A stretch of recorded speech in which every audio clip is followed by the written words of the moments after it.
자정을 넘긴 수술실의 공기는 얼음장처럼 차가웠다. 팽팽한 긴장감 속에서 오직 심전도 모니터의 규칙적인 기계 음만이 날카롭게 울려 퍼졌다. 한치의 오차도 용납되지 않는 흉부외과 수술실. 그 중앙에 선 한지수는 지독한 피로감 속에서도 강철 같은 집중력을 유지하고 있었다. 그녀의 파란색 수술복은 이미 땀으로 축축했지만 메스를 쥔 손은 미세한 떨림조차 없었다. 지금 그녀의 손에 한 사람의 생명이 달려 있었다. 대동맥 박리증, 언제 터질지 모르는 시한폭탄을 해체하는 작업이었다. 수술대 위의 환자는 대한민국 경제를 움직이는 거물급 인사였지만 지수에게는 그저 살려내야 할 환자일 뿐이었다. 집도를 맡은 김 교수가 연신 이마의 땀을 닦아내는 동안 지수는 묵묵히 제 역할을 해냈다. 그녀는 한국대학병원 흉부외과에서 가장 촉망받는 레지던트 3년 차였지만 실력만큼은 이미 펠로우 이상이라는 평을 받고 있었다. 그녀의 손놀림은 기계처럼 정교하면서도 망설임이 없었다. 복잡하게 얽힌 혈관들 사이로 정확하게 길을 찾아 들어갔다. 바이탈 저하 혈압이 떨어집니다. 어시스턴트의 다급한 외침이 터져 나왔다. 김 교수의 얼굴이 하얗게 질렸다. 예기치 못한 출혈이었다. 석션 빨리 출혈 부위를 찾아. 김 교수가 소리쳤지만 당황한 기색이 역력했다. 지수의 눈이 빠르게 모니터와 환부를 오갔다. 그녀는 김 교수의 지시를 기다리지 않았다. 교수님, 분지 혈관입니다. 3제공 프롤린 주십시오. 그녀의 목소리는 낮고 차분했지만 그 안에는 감히 거역할 수 없는 힘이 실려 있었다. 그녀는 즉시 출혈 지점을 정확히 파악하고 지혈에 들어갔다. 김 교수는 순간 멈칫했지만 이내 지수의 리드에 따랐다. 수술실의 모든 시선이 오롯이 지수의 양손에 쏠렸다. 그녀는 마치 정교한 자수를 놓듯 파열된 혈관을 한 땀 한 땀 꿰매 나갔다. 시간은 멈춘 듯 흘러갔고 멎었던 심장 박동기가 다시 규칙적인 소리를 내기 시작했다. 바이탈 안정화되고 있습니다. 간호사의 목소리에 비로소 안도의 한숨이 터져 나왔다. 지수는 마지막 봉합을 마무리하고 나서야 비로소 참았던 숨을 길게 내쉬었다. 김 교수는 마스크 너머로 복잡한 표정을 지었다. 어린 레지던트에게 주도권을 빼앗겼다는 불쾌감과 동시에 수술을 성공적으로 마쳤다는 안도감이 교차했다. 수고했다 한 선생. 뒷마무리는 알아서 하지. 그는 퉁명스럽게 한마디 던지고는 먼저 수술실을 빠져나갔다. 지수는 그가 사라지는 뒷모습을 무표정하게 바라보았다. 이런 취급은 하루 이틀이 아니었다. 그녀의 뛰어난 실력은 동료들에게는 질투의 대상이었고 상사들에게는 불편함의 이유였다. 수술복을 벗고 나온 지수는 탈의실 구석에 주저앉았다. 12시간이 넘는 대수술이었다. 온몸의 근육이 비명을 질렀다. 하지만 그녀를 짓누르는 것은 육체적 피로뿐만이 아니었다.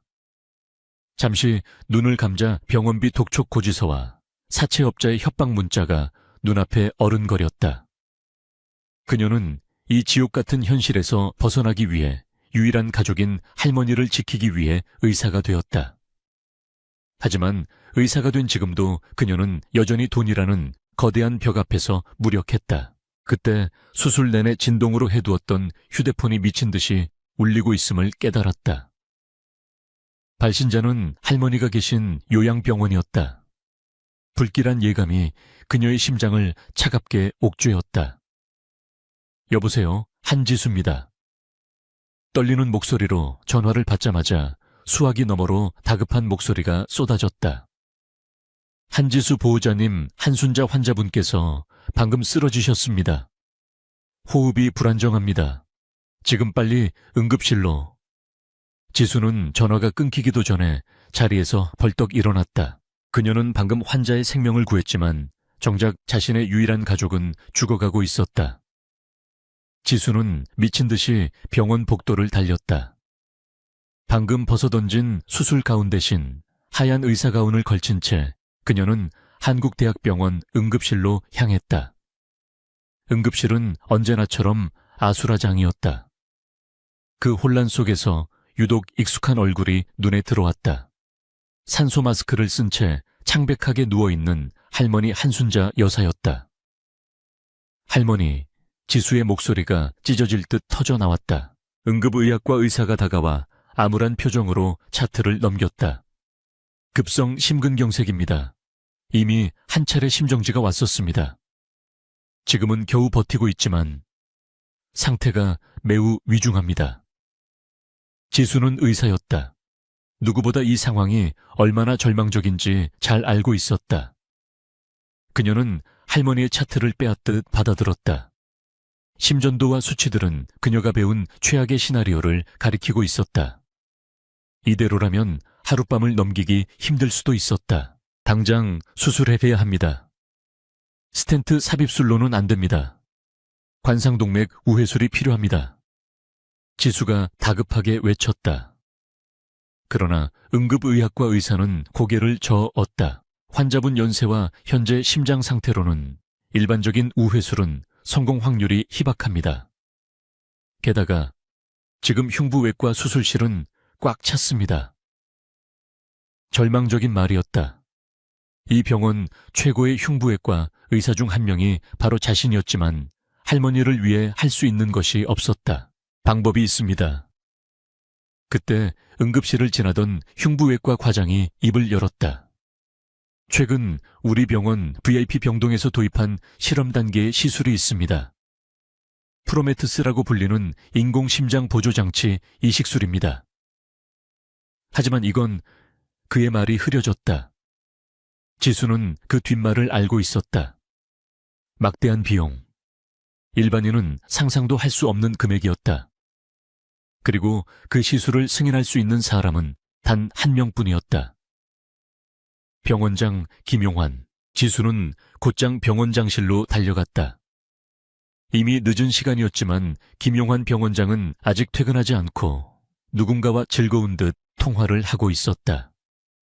지수가 문을 박차고 들어서자 그의 얼굴이 불쾌감으로 일그러졌다. 한 선생, 지금 무슨 무례한 짓인가? 그는 전화를 끊으며 쏘아붙였다. 병원장님, 제 할머니께서 위독하십니다. 프로메트스 시술 승인을 부탁드립니다.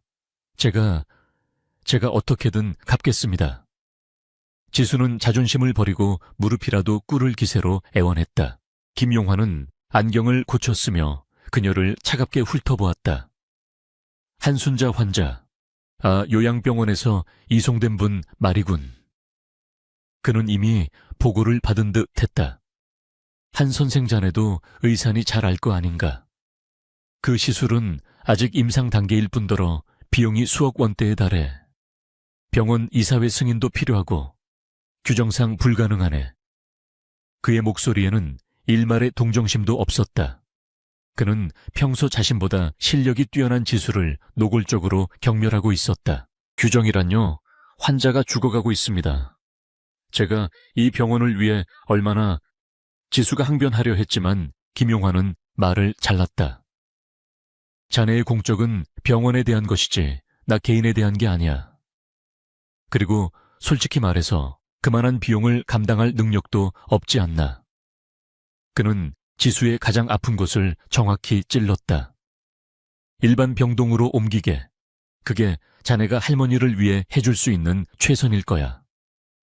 그는 다시 서류로 눈을 돌리며 나가보라는 듯 손짓했다. 지수는 온몸의 피가 차갑게 식는 것을 느꼈다.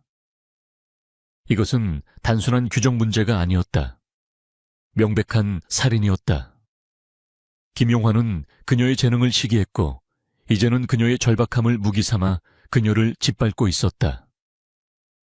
병원장실에서 쫓겨나들은 나온 지수는 망연자실한 채 복도에 주저앉았다. 하얀 의사 가운이 바닥에 끌렸다. 그녀는 수많은 생명을 구했지만 정작 자신의 가족 하나 지키지 못하는 무력한 의사였다. 눈물이 쏟아지려 했지만 독하게 참아냈다. 그때 주머니 속 휴대폰이 다시 울렸다. 이번에는 모르는 번호였다. 받을 기력도 없었지만 혹시나 하는 마음에 전화를 받았다. 한지수 씨 오랜만이네. 목소리가 왜 그래 어디 아파. 수화기 너머로 들려오는 능글맞은 목소리. 지수의 심장이 바닥으로 떨어졌다. 사채업자 박도철이었다. 내일이 마감인 거 잊지 않았지. 이자가 꽤 많이 붙었어. 원금까지 합쳐서 딱 5억이네. 그의 목소리는 뱀처럼 교활했다. 지금은 돈이 없습니다. 제발 며칠만 더. 지수가 애원했다. 돌아가신 아버지가 남긴 사채였다. 의사가 되기만 하면 다 갚을 수 있을 줄 알았지만 이자는 눈덩이처럼 불어나 그녀의 월급으로는 감당할 수 없는 지경에 이르렀다. 박도철이 비웃었다. 며칠 안 되지. 내가 듣자 하니 할머니가 많이 편찮으시다며 그것도 한국대학병원 제일 비싼 응급실에. 그가 자신의 상황을 훤히 꿰뚫고 있다는 사실에 지수는 소름이 끼쳤다. 무세운, 무슨 짓을 하려는 거예요? 지수가 소리쳤다. 박도철의 목소리가 순식간에 차가워졌다. 내일 오후 5시까지다. 돈을 못 갚으면 글쎄. 요새 장기 밀매가 돈이 된다던데. 내 할머니 심장은 너무 늙었으려나 하지만 내 심장은 아주 싱싱할 것 같은데. 안 그래 한 선생 협박이었다. 명백하고 잔인한 협박이었다. 그는 지수와 할머니의 목숨을 동시에 쥐고 흔들고 있었다. 전화가 끊기고 지수는 차가운 병원 복도 바닥에 완전히 무너져 내렸다. 사방이 막혔다. 병원장 김용환은 할머니의 생명줄을 쥐고 그녀를 조롱했고 사채업자 박도철은 그녀의 목숨을 담보로 돈을 요구했다. 시간은 속절없이 흘러가고 있었다. 할머니의 심장은 언제 멈출지 몰랐고 내일 오후 5시라는 데드라인은 피할 수 없는 현실이었다. 그녀에게는 돈도 힘도 기댈 곳도 없었다. 절망이 그녀의 목을 졸랐다. 그녀는 생각해야 했다. 의사로서의 냉철한 이성이 지금 이 순간만큼은 절실했다. 감정에 휩쓸릴 시간이 없었다.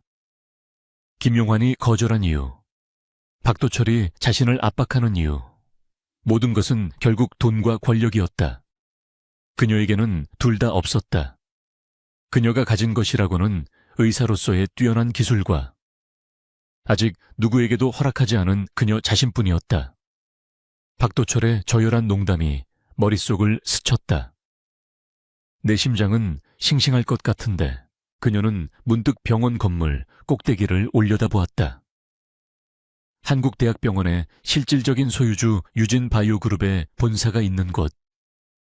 그리고 그곳에는 단 한 사람 이 병원의 모든 것을 좌지우지할 수 있는 남자가 있었다. 유진그룹의 총수 강태준. 그는 언론에 거의 노출되지 않아 유령 CEO라고 불렸지만 그의 냉혹함과 결단력에 대한 소문은 무성했다. 그는 감정 없는 기계이며 돈이 되지 않는 일에는 눈길조차 주지 않는다고 했다. 지수는 비틀거리며 일어섰다. 눈물이 뺨을 타고 흘렀지만 그녀의 눈빛은 더 이상 절망에 빠져 있지 않았다. 지독한 결의가 그 자리를 대신했다. 만약 그녀가 무언가를 팔아야만 이 지옥에서 벗어날 수 있다면 기꺼이 팔 것이다. 하지만 헐값에 팔지는 않을 것이다. 이왕 팔아야 한다면 이 모든 것을 뒤집을 수 있는 가장 강력한 권력자에게 팔아야 했다. 그녀는 자신의 가운을 여몄다. 의사로서의 자존심, 여자로서의 순결. 그 모든 것을 버릴 각오가 되었다. 그녀는 엘리베이터로 향했다. 일반인은 출입이 통제된 최상층 유진그룹 회장실로 가는 전용 엘리베이터였다. 보안 요원이 그녀를 막아섰다. 한지수 선생, 이쪽은 출입 금지 구역입니다. 지수는 조금도 물러서지 않았다. 그녀는 자신의 출입증을 보여주며 차갑게 말했다. 강태준 회장님께 긴급하게 보고드릴 의료 사안이 있습니다. 지금 당장 만나야 합니다. 이건 생명과 직결된 문제입니다. 그녀의 눈빛에는 한치의 망설임도 없었다. 보안 요원은 그녀의 기세에 잠시 주춤했지만 이내 규정대로 움직였다. 회장님은 지금 아무도 만나지 않으십니다. 돌아가 주십시오. 그가 지수의 앞을 가로막았다. 지수는 그를 밀어낼 힘이 없었다. 하지만 이대로 물러설 수도 없었다. 비키세요. 지금 한 사람이 죽어가고 있단 말입니다. 그녀의 절규가 텅 빈 로비에 울려 퍼졌다. 그녀는 자신이 지금 의사로서 소리치는지 아니면 손녀로서 절규하는지 분간할 수 없었다. 소란 피우지 말고 나가시죠. 경찰을 부르기 전에. 보안 요원의 목소리가 단호해졌다. 바로 그때였다. 무슨 일이지? 대리석 바닥을 울리는 낮고 차가운 목소리가 들려왔다. 어둠 속에서 한 남자가 걸어 나왔다. 완벽하게 재단된 검은색 슈트를 입은 남자. 날카로운 턱선과 모든 것을 꿰뚫어 보는 듯 거노카몬 씹은 눈. 그는 감정이라고는 찾아볼 수 없는 무표정한 얼굴로 지수를 바라보고 있었다. 유령 CEO 강태준이었다. 지수는 숨을 삼켰다. 남자의 존재감만으로도 주변 공기가 얼어붙는 듯했다. 강태준은 보안 요원에게 눈짓으로 물러나게 한 뒤 지수에게 시선을 고정했다. 긴급한 의료 사안이라고 했던가. 5분 주지. 그의 목소리는 그의 표정만큼이나 차가웠다.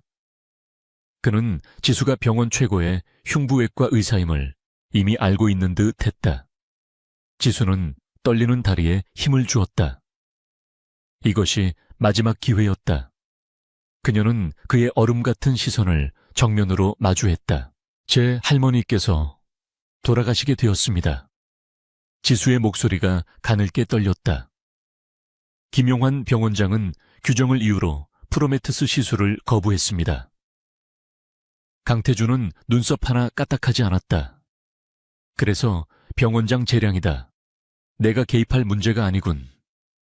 그는 돌아서려 했다. 지수는 다급하게 그의 앞을 막아섰다. 당신이 개입해야만 합니다. 이건 단순한 규정 문제가 아니라 김용환의 부패와 연관되어 있습니다. 강태준이 처음으로 흥미롭다는 듯 지수를 바라보았다. 부패라. 근거는 지금 없습니다.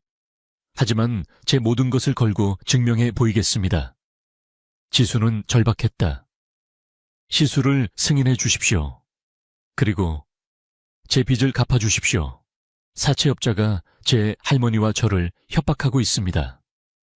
그녀는 자신의 가장 치욕스러운 비밀까지 꺼내놓았다. 강태준의 입가에 희미한 조소가 어렸다. 내가 왜 그래야 하지? 내게 무엇을 줄 수 있는데? 한지수 선생. 지수는 눈을 질끈 감았다. 이 순간이 오고야 말았다. 그녀는 다시 눈을 떴을 때 모든 수치심을 버렸다. 저를 사십시오. 그녀의 목소리는 분명했다. 당신이 원하는 건 뭐든지 하겠습니다. 당신의 개가 되라면 될 것이고 당신의 놀이개가 되라면 기꺼이 그렇게 하겠습니다. 의사로서의 제 기술 그리고 여자로서의 제 모든 것을 드리겠습니다.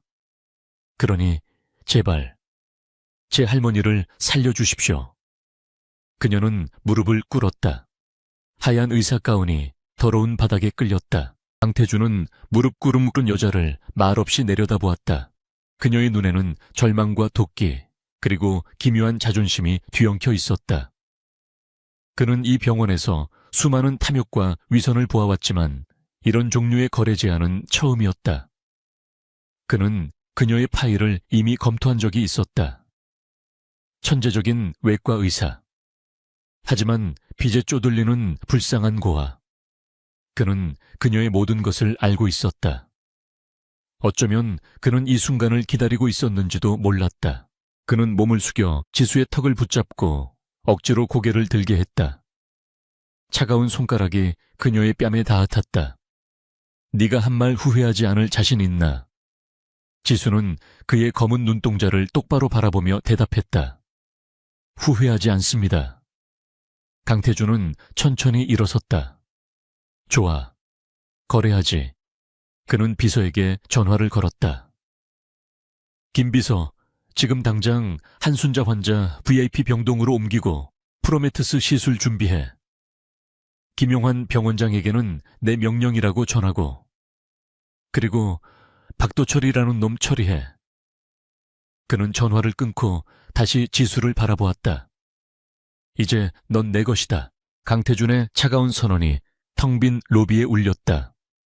이제 넌 내 것이다. 한지수는 무릎 꿇은 자세 그대로 얼어붙었다. 그녀의 운명은 단 몇 분 만에 이 감정 없는 남자의 손에 넘어가 버렸다.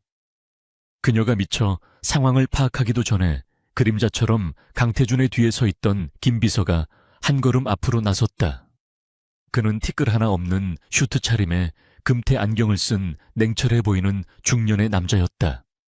한지수 선생, 이쪽으로. 그의 목소리 역시 주인처럼 감정이 배제되어 있었다. 지수는 비틀거리며 일어섰다. 다리에 힘이 풀려 휘청거렸지만 김비서는 그녀를 부축할 생각조차 하지 않았다. 그는 그저 앞장서 걸었고 지수는 기계적으로 그 뒤를 따랐다. 그들이 응급실로 돌아왔을 때 그곳은 이미 한바탕 소란이 벌어지고 있었다. 병원 최고의 스태프들로 구성된 BVIP 이송팀이 한순자 여사를 특수 이동 침대에 옮기고 있었다. 김용환 병원장이 격앙된 목소리로 그들을 가로막고 있었다. 지금 뭐 하는 짓인가? 당장 멈춰. 이건 절차 위반이야. 김비서는 김용환의 앞을 막아서며 태블릿 PC를 내밀었다. 화면에는 강태준 회장의 디지털 서명이 선명하게 찍힌 긴급 명령서가 떠 있었다. 회장님의 직속 명령입니다, 병원장님. 한순자 환자는 지금 즉시 VVIP 병동으로 이송되며 흉부외과 최고의 팀이 프로메테스 시술을 준비합니다. 김용환의 얼굴이 분노로 붉어졌다가 이내 잿빛으로 변했다. 그는 감히 회장의 명령을 거역할 수 없다는 것을 알았다. 김용환은 경멸과 의혹이 뒤섞인 눈으로 지수를 쏘아보았다. 저 계집애가 대체 무슨 짓을 한 거지? 그는 이를 갈았지만 VVIP 팀이 할머니를 싣고 엘리베이터로 사라지는 것을 지켜볼 수밖에 없었다. 지수는 그 모든 광경을 멍하니 바라보았다.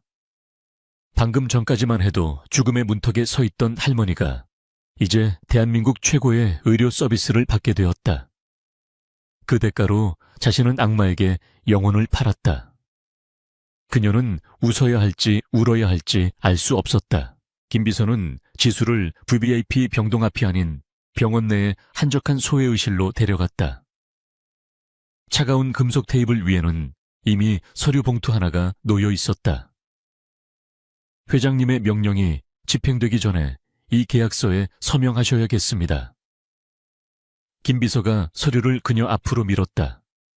상호 비밀 유지 및 특별 고용 계약서. 지수는 떨리는 손으로 계약서를 집어들었다. 내용은 간단 명료했지만 그만큼 잔인했다. 그녀의 삶을 낱낱이 속박하는 조항들이었다. 제1조. 한지수는 향후 1년간 강태준 회장의 전속 개인 의사로 임명되며 24시간 회장의 호출에 응해야 한다. 제2조. 한지수는 회장이 지정하는 장소 이하 펜트하우스에 거주해야 하며 회장의 허가 없이는 외부 출입을 금한다. 제3조. 계약 기간 동안 유진그룹은 한지수의 모든 부채 사채 포함을 청산하며 한순자 환자의 모든 치료비를 전액 지원한다. 제4조.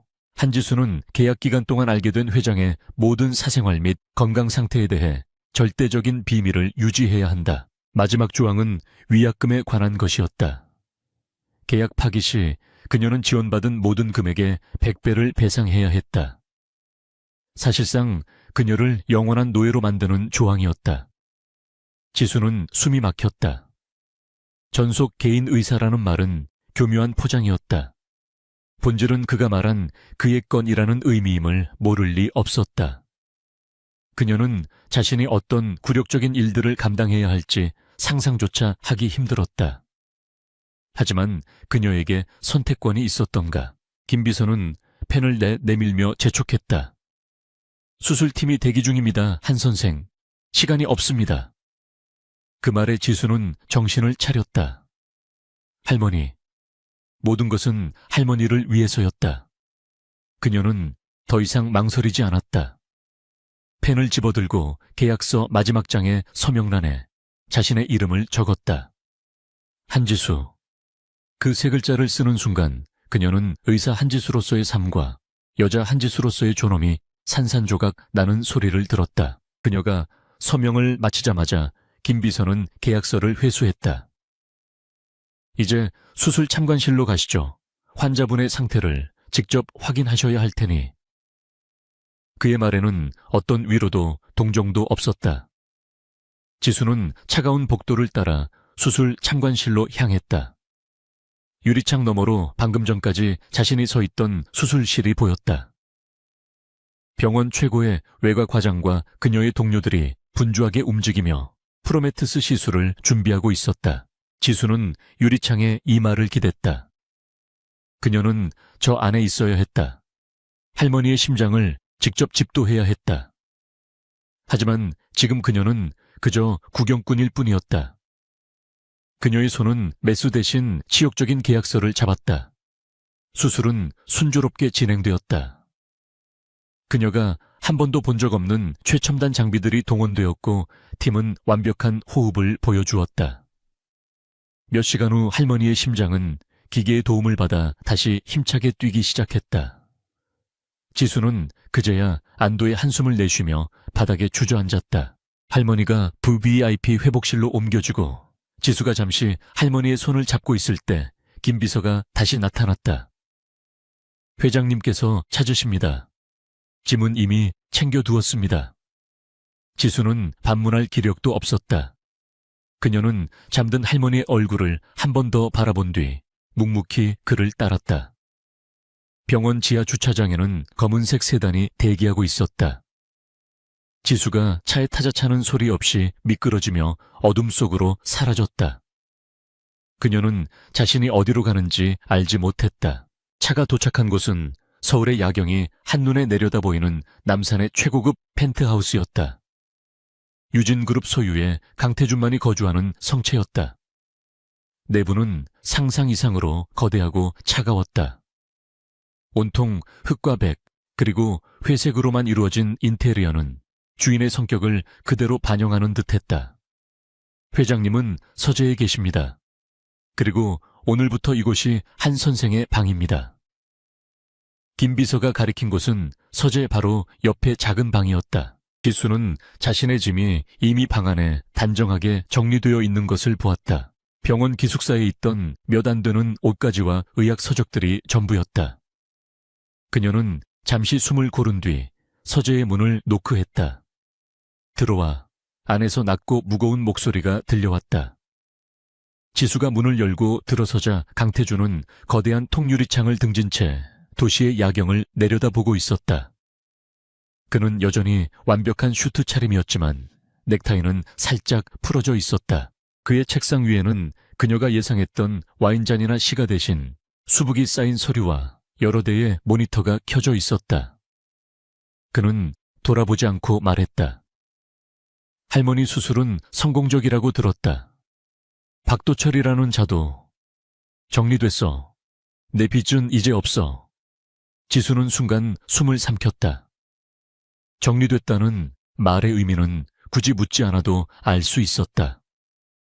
그는 단 몇 시간 만에 그녀의 인생을 옥죄던 두 개의 거대한 문제를 해결해버렸다. 지수는 침을 삼키며 그가 다음 말을 하기를 기다렸다. 이제 그가 대가를 요구할 차례였다. 그녀는 옷깃을 여미며 최악의 상황을 각오했다. 그가 자신을 침실로 끌고 갈 것이라 생각했다. 하지만 강태준은 천천히 몸을 돌렸고 그의 눈빛은 욕망이 아닌 지독한 피로와 짜증으로 가득 차 있었다.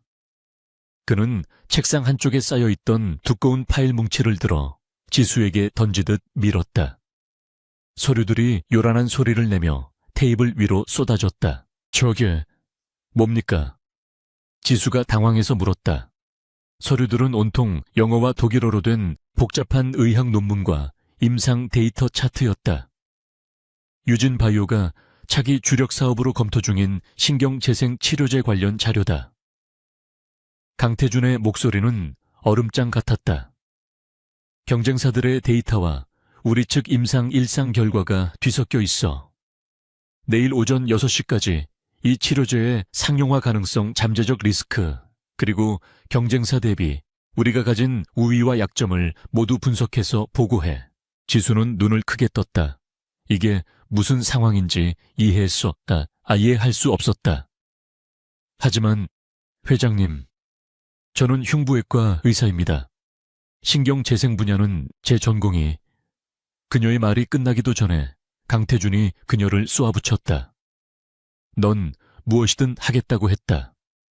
그리고 난 네 머리를 산 거야. 네가 가진 그 천재적인 분석 능력을, 네가 수술실에서 보여주는 그 통찰력을 여기에 쏟아부어. 네가 가진 의학 지식을 총동원해서 내가 알아들을 수 있게 정리해. 그는 지수를 위아래로 훑어보았다. 그의 시선에는 경멸이나 욕정 대신 오직 냉정한 평가만이 담겨 있었다. 난 네 몸뚱거리 따위에는 관심 없어. 내가 산 건 내 쓸모다. 그러니 내일 아침 네가 쓸모없는 존재가 아니라는 걸 증명해봐. 방은 저쪽이고 필요한 건 김 비서에게 요청해. 그럼 시작하지. 그는 다시 모니터로 시선을 돌렸다. 마치 지수는 그 자리에 존재하지도 않는다는 듯이. 지수는 쏟아진 서류들 앞에 망연자실하게 서 있었다. 이것이 그가 원한 대가였다. 굴욕적인 접대가 아니라 살인적인 업무 강도였다. 그녀는 자신이 완전히 잘못 짚었다는 것을 깨달았다. 강태준은 그녀를 놀이개로 삼으려던 것이 아니었다. 그는 그녀를 가장 비싼 소모품으로 가장 혹독하게 부려먹을 생각이었다. 지수는 순간적인 모멸감을 느꼈지만 동시에 기묘한 안도감을 느꼈다. 적어도 지금 당장 최악의 상황은 피했다. 한편 그 시각 한국대학병원 병원장실에서는 김용환이 누군가와 은밀하게 통화하고 있었다. 말도 안 돼. 강태준 그놈이 갑자기 왜? 그 한지수라는 년이 회장 침실에라도 기어들어간 게 분명해. 알아봐. 둘이 무슨 관계인지, 약점 잡힌 게 있는지 샅샅이 뒤져 감히 내 앞길을 막아. 그는 분노에 차서 전화를 끊고는 책상을 내리쳤다. 그는 아직 사태의 심각성을 깨닫지 못하고 있었다. 같은 시각 서울 외곽의 한 허름한 사무실. 사채업자 박도철은 내일 받을 5억을 생각하며 기분 좋게 웃고 있었다. 한지수라는 여의사의 모든 것을 빼앗을 생각에 기분이 좋았다. 그가 담배에 불을 붙이려는 순간 사무실 문이 거칠게 열리고 검은 정장을 입은 남자들이 들이닥쳤다. 당신들 뭐야? 박도철이 소리치기도 전에 그들은 일사불란하게 움직였다. 모든 장부와 컴퓨터가 압수되었고 박도철은 저항할 틈도 없이 끌려나갔다.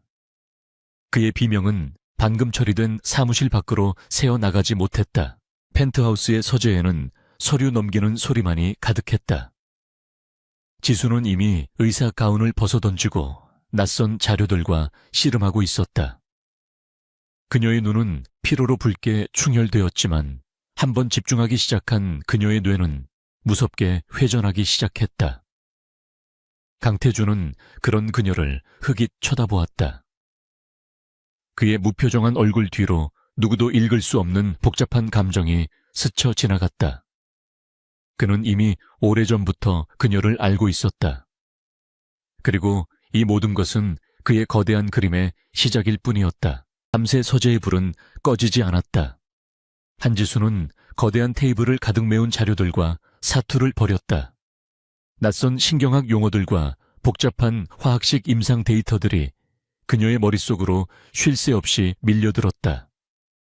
흉부외과 의사로서 그녀가 쌓아온 지식과는 전혀 다른 분야였지만 그녀의 뇌는 스펀지처럼 정보를 빨아들였다. 그녀는 타고난 분석가였다. 수술실에서 환자의 미세한 생체 신호를 읽어내듯 그녀는 데이터 더미 속에서 패턴과 모순점들을 찾아내기 시작했다. 시간이 얼마나 흘렀을까? 창밖이 희미하게 밝아오기 시작했다. 지수는 마지막 차트를 정리하고 간결한 요약 보고서를 작성했다. 그녀는 꼬박 하룻밤을 새웠지만 극도의 긴장감 덕분에 피곤함조차 느끼지 못했다. 그녀는 자신이 할 수 있는 최선을 다했다.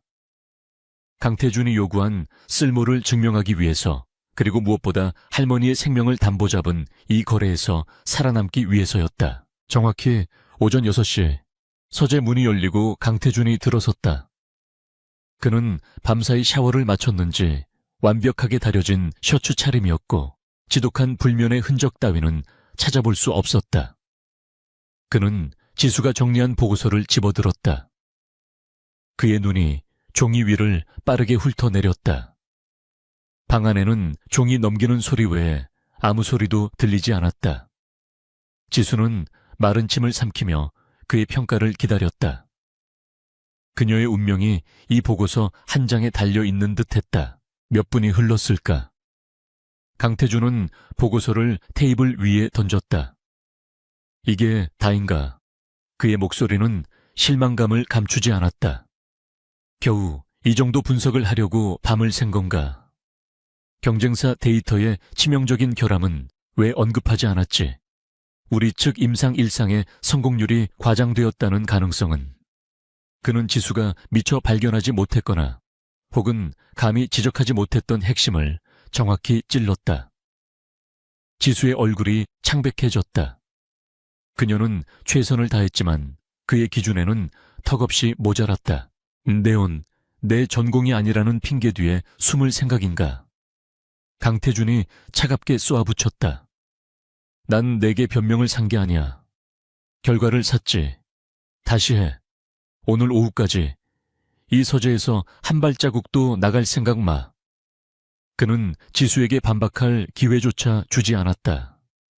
그는 그녀의 보고서를 집어들고 갈갈이 찢어 쓰레기통에 버렸다. 지수는 굴욕감에 입술을 깨물었다. 그는 그녀를 의사로 대하는 것이 아니라 고장난 기계를 다루듯 하고 있었다. 지수는 찢어진 보고서 조각들을 망연히 바라보았다. 그는 그녀의 지적 능력을 원했다.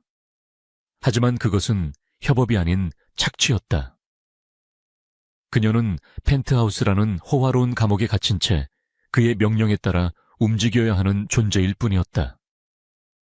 김 비서가 커피와 간단한 샌드위치를 가져다 주었지만 지수는 아무것도 넘길 수 없었다. 그녀는 다시 자료에 매달렸다. 이번에는 그의 관점에서 더욱 냉혹하고 비판적으로 데이터를 해부하기 시작했다. 그 사이 강태준은 자신의 집무실에서 김 비서의 보고를 받고 있었다. 한순자 환자는 현재 안정 상태에 접어들었으며 VIP 병동에서 집중 케어를 받고 있습니다. 수술 경과는 매우 성공적입니다. 김 비서가 건조하게 보고했다. 강태준은 모니터에서 눈을 떼지 않은 채 고개를 끄덕였다. 그는 잠시 망설이다가 입을 열었다. 김용환 병원장, 동태는 어떻지? 예상대로입니다. 한지수 선생의 뒷조사를 시작했습니다. 사채업자 박도철과의 연관성, 그리고 회장님과의 관계를 캐고 있습니다. 병원 내부망을 통해 한 선생의 인사 기록을 불법적으로 열람한 흔적도 포착되었습니다. 김 비서의 보고에 강태준의 미간이 좁혀졌다. 쥐새끼가 너무 일찍 움직이는군. 감사팀에 연락해. 지금 진행 중인 자금 감사 강도를 2배로 높이라고. 특히 김 병원장이 결제한 의료기기 구매 내역을 집중적으로 검토해 숨통을 조여놔. 쓸데없는 짓에 신경 쓸 여유가 없도록. 강태준은 한지수를 보호하려는 것이 아니었다. 그는 자신의 소유물이 망가지는 것을 원치 않았을 뿐이다. 그리고 김용환은 그의 더 큰 계획을 위해 아직 필요한 말이었다. 그는 김용환이 한지수를 건드리는 것을 잠시 막아둘 필요가 있었다. 김 비서는 말없이 고개를 숙이고 물러났다. 그는 자신의 주인이 얼마나 무서운 계획을 그리고 있는지 짐작조차 할 수 없었다. 오후가 되어서야 지수는 겨우 보고서를 완성했다. 그녀는 탈진 직전이었다. 강태준은 이번에도 말없이 보고서를 읽어 내려갔다. 아침보다 훨씬 더 오랜 시간이 걸렸다. 그는 보고서의 특정 부분에 붉은 펜으로 무언가를 적기도 했다. 쓸만해졌군. 그의 입에서 나온 첫 마디였다. 칭찬이라고는 할 수 없었지만 적어도 아침처럼 찢어버리지는 않았다. 김 비서가 네 방을 안내할 거다. 그리고 1시간 뒤 병원에 갈 준비해. 지수는 의아했다. 병원이라니. 할머니를 뵈러 가도 되는 겁니까? 그녀의 목소리에 희미한 희망이 어렸다. 업무의 연장이다. 넌 내 개인 의사 자격으로 가는 거야. 30분 주지. 할머니를 만날 시간은. 그는 여전히 차가웠다. 지수는 감사하다는 말 대신 입술을 깨물었다. 그는 아주 작은 호의조차도 철저히 거래의 일부로 만들었다. 그녀는 김 비서가 안내한 방으로 갔다. 서재 옆의 작은 방은 그녀의 기숙사 방보다 훨씬 호화로웠지만 창문에는 두꺼운 방탄 유리가 끼워져 있었다. 병원 VVIP 병동. 지수는 12시간 만에 다시 의사 가운을 입었지만 기분은 전혀 달랐다. 그녀는 이제 이 병원 소속이 아닌 강태준의 소속이었다. 할머니는 수많은 기계에 둘러싸여 잠들어 있었다. 하지만 안색은 어제보다 훨씬 좋아져 있었다. 지수는 전문의에게 브리핑을 받으며 할머니의 차트를 꼼꼼히 확인했다. 모든 수치가 안정적으로 회복되고 있었다. 그녀는 그제야 참았던 눈물을 조금 흘렸다. 그녀의 거래는 적어도 할머니의 생명을 구했다. 기꼬리 말이 아니네 한 선생. 병실을 나서려는데 복도에서 김용환 병원장과 마주쳤다. 그는 노골적인 비웃음과 경멸이 가득한 눈으로 지수를 훑어보았다. 밤새 회장님 시중 드느라 피곤했나 보지. VVIP 병동은 어때? 내 할머니가 누울 자리는 아니라고 생각했는데 말이야. 그의 목소리는 역겨운 암시로 가득 차 있었다. 그는 지수가 몸을 팔아 할머니의 수술을 따냈다고 확신하고 있었다. 지수는 주먹을 굳게 쥐었다. 반박하고 싶었지만 무슨 말을 할 수 있을까? 그의 말이 반쯤은 사실이었으니까. 병원장님께서 신경 쓰실 일은 아닌 것 같습니다. 지수가 차갑게 대꾸했다. 김용환은 코웃음을 쳤다. 신경 쓰이지. 아무리 회장님 장난감이라지만 병원 기강이라는 게 있으니까. 어디까지 가나 한번 지켜보지. 넌 의사로서 끝났어, 한지수. 그 더러운 돈으로 얼마나 버틸 것 같아.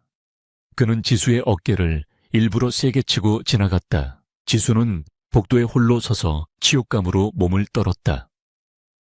그녀는 모든 것을 버렸다고 생각했지만 타인의 경멸은 여전히 날카로운 비수처럼 그녀의 심장을 찔렀다. 그녀는 강태준이 자신을 지켜주리라 기대하지 않았다. 그는 자신을 방패막이로 내세워 김용환을 자극하고 있는지도 몰랐다. 그녀는 그저 이 모든 것이 끝나기만을 바랄 뿐이었다. 펜트하우스로 돌아온 지수에게 쉴 틈은 주어지지 않았다. 옷 갈아입어. 회의에 참석해야겠다. 강태준이 명령했다.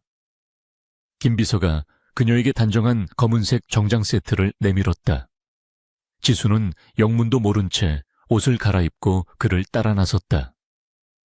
그들이 도착한 곳은 유진 바이오 본사의 최고위층 임원 회의실이었다.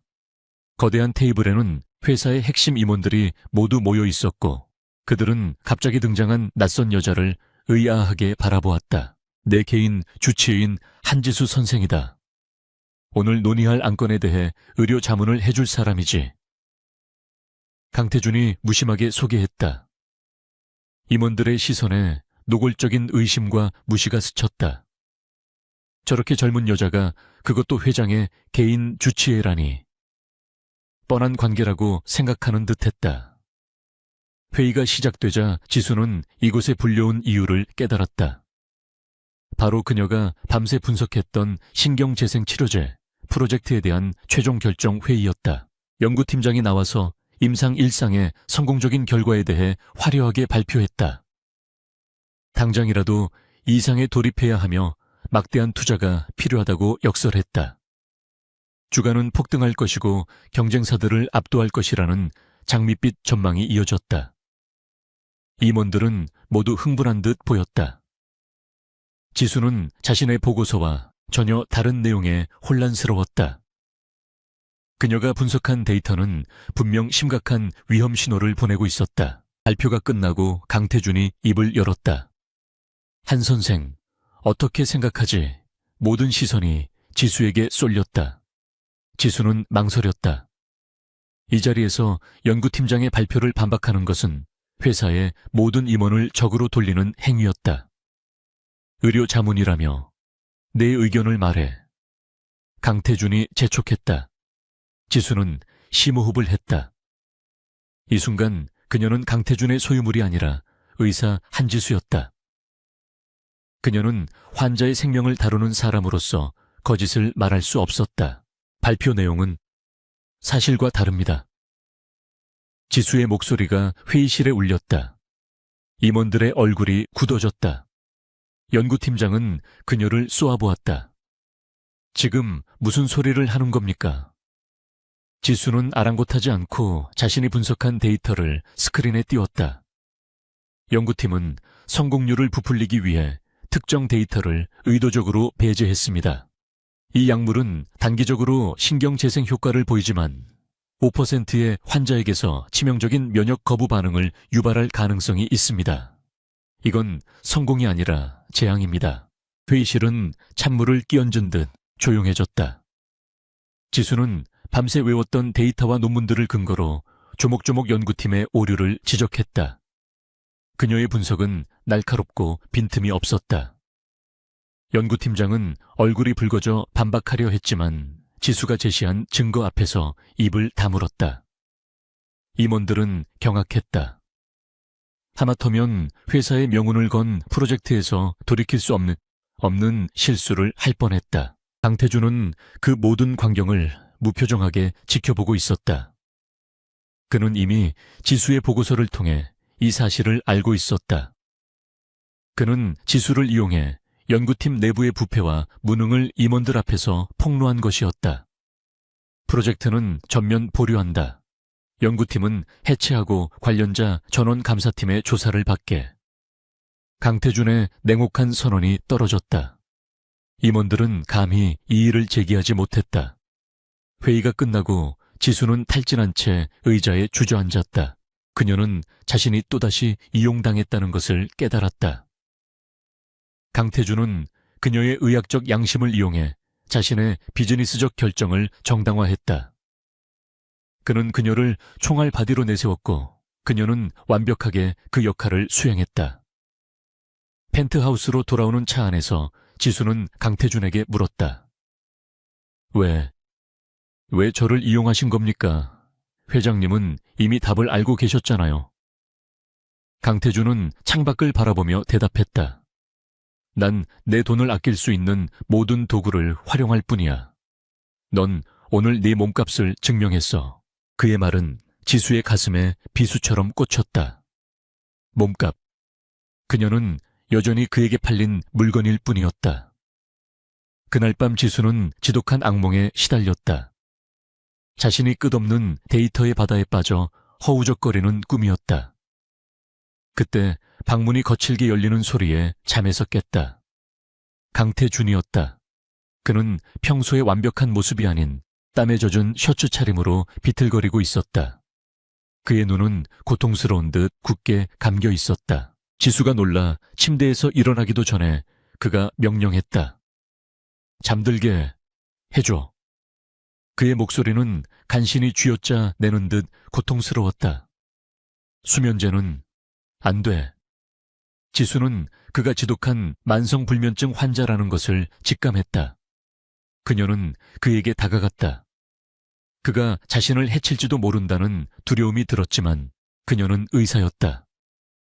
환자가 고통을 호소하고 있었다. 그녀는 그의 손목을 잡아 맥을 짚었다. 극도로 불규칙하고 빨랐다. 스트레스성 빈맥이었다. 그녀는 그를 침대에 앉히고 그의 양손에 있는 합곡혈과 손목의 내관혈을 강하게 지압하기 시작했다. 숨을 깊게 쉬세요. 내 말에만 집중해요. 그녀의 목소리는 수술실에서 환자를 안심시킬 때처럼 차분하고 낮게 깔렸다. 강태준은 고통스러운 듯 인상을 썼지만 그녀의 손길을 거부하지 않았다. 지수는 이어서 그의 관자놀이와 미간을 부드러우면서도 강하게 눌렀다. 그녀의 임상적인 손길은 어떤 사심도 없었지만 그것은 강태준이 아주 오랫동안 잊고 있었던 타인의 온기였다. 얼마나 지났을까? 그의 거친 호흡이 서서히 안정되기 시작했다. 그토록 그녀를 옥죄던 남자가 지금은 그녀의 손길에 의지하에 고통을 수으드하고 있었다. 지수는 그의 모습에서 연민이 아닌 더 큰 혼란을 느꼈다. 그는 완벽한 지배자가 아니었다. 그 역시 고통받는 인간이었다. 하지만 이 사실이 그녀의 처지를 바꾸지는 못했다. 그녀는 여전히 그의 소유물이었고 이제는 그의 비즈니스뿐만 아니라 그의 병증까지 책임져야 했다.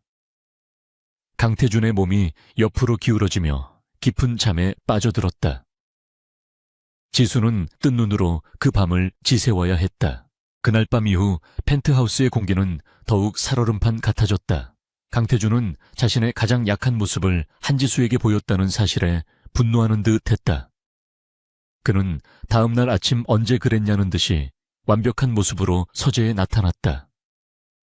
하지만 그의 눈빛은 이전보다 한층 더 날카롭고 냉정해져 있었다. 그는 지수가 밤새 간호했다는 사실을 애써 무시했다. 그는 그녀의 쓸모를 다시 한번 확인하고 그녀가 감히 동정심 따위를 품지 못하도록 짓누를 필요가 있었다. 어젯밤 일은 잊어. 넌 의사로서 내 일을 한 것뿐이고 난 환자로서 처치를 받았을 뿐이야. 그 이상도 이하도 아니야. 그가 지수에게 던진 첫마디였다. 지수는 묵묵히 고개를 끄덕였다. 그녀 역시 그 기묘한 밤을 지워버리고 싶었다. 지배자가 무너지는 모습은 혼란스러웠고 그를 간호하며 느꼈던 미묘한 감정의 동요는 위험했다.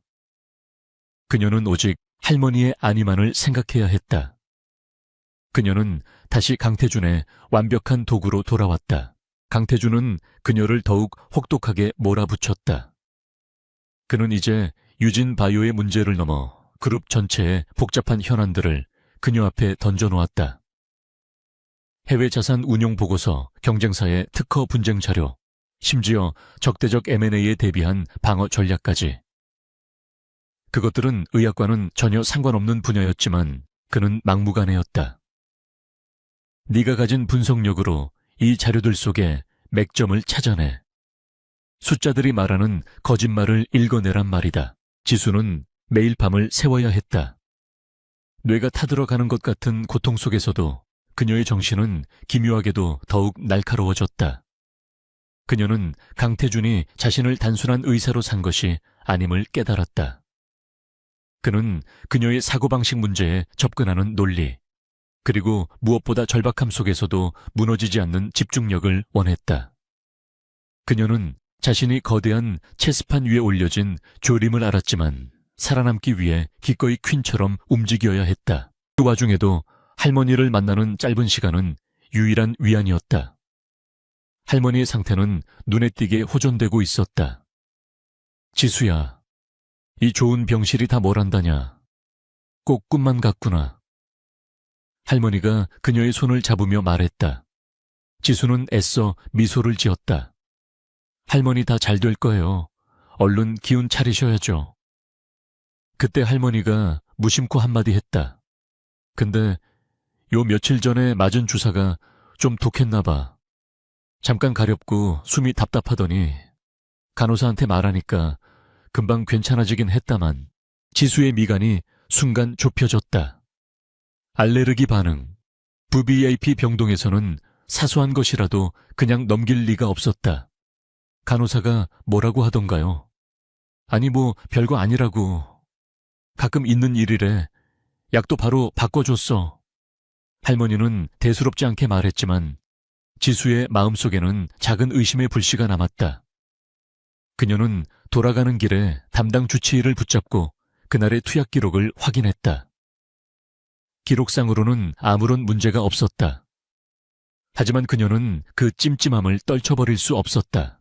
강태준의 불면증은 여전했다. 그는 며칠에 한 번씩 지독한 발작에 시달렸고 그때마다 지수는 그의 옆을 지켜야 했다. 그녀는 이제 그의 개인 의사이자 유일한 수면제였다. 그녀의 차분한 목소리와 정교한 지압만이 그를 고통스러운 현실에서 잠시나마 해방시킬 수 있었다. 그는 잠든 순간에만 무방비했고 지수는 그 무방비한 얼굴을 보며 자신이 구한 생명이 어떤 괴물이 되었는지 생각했다. 사건은 예고 없이 터졌다. 그날은 강태준이 미국 월스트리트의 거물 투자자들과 중요한 화상회의를 하는 날이었다. 유진그룹의 미래가 걸린 대규모 투자 유치 설명회였다.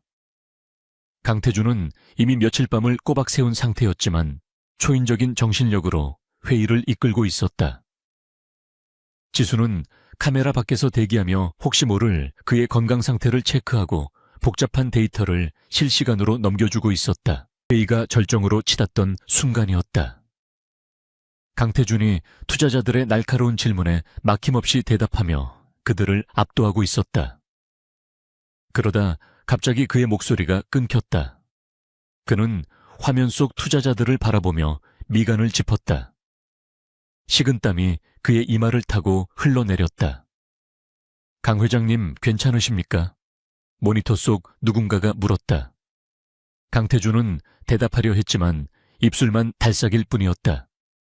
그는 거칠게 숨을 몰아쉬며 가슴을 움켜쥐었다. 잠시 정회하지. 그 말을 끝으로 그가 의자에서 그대로 고꾸라졌다. 회장님, 김 비서가 다급하게 외쳤지만 지수는 이미 그에게 달려가고 있었다. 그녀는 망설임 없이 화상회의 연결을 끊어버렸다. 김 비서님 당장 여기 있는 모든 통신 장비 끄세요. 아무도 접근 못하게 막아요. 지수의 목소리는 얼음장처럼 차갑고 단호했다. 이곳은 이제 유진의 회의실이 아니라 그녀의 응급실이었다. 강태준은 바닥에 쓰러진 채 가늘게 경련하고 있었다. 온몸이 불덩이처럼 뜨거웠고 호흡은 얕고 불규칙했다. 쇼크입니다. 과로와 극심한 스트레스로 인한 시민성 쇼크, 그리고 급성 폐렴 증상까지 보이고 있어요. 지수가 빠르게 진단했다.